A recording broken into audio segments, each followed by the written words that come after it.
Good day, everyone. Today, I want to talk about something that affects all of us: social issues. These are problems that happen within our society: inequality, discrimination, and lack of access to education or healthcare. Social issues are not just statistics or headlines, they are real struggles that millions of people face every single day. As members of our community, we have responsibility to understand these problems and take part in finding solutions. In our world today, social issues come in many forms.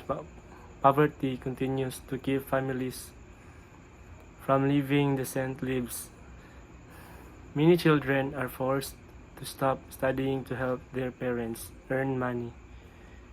Discrimination still divides their parents earn their race, gender, religion, or social class.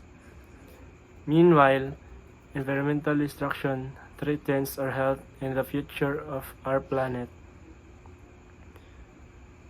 These problems are connected. When one area of society suffers, it affects everyone.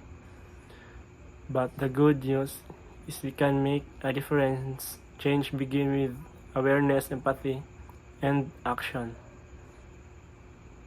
We can volunteer, support local causes, speak out against injustice, and encourage equality and fairness. Even small acts like treating others with respect or helping someone in need can create a ripple effect of kindness and change.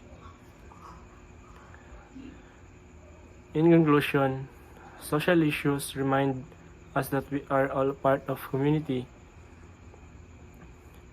Solving them requires unity, compassion, and a shared vision for a better world. Let us not ignore the problems around us, but instead be part of the solution. Each of us has the power to make society a fairer, kinder, and more hopeful. And it of and but the good news is can make a difference. Change begin in awareness and more hopeful place for everyone. And thank you.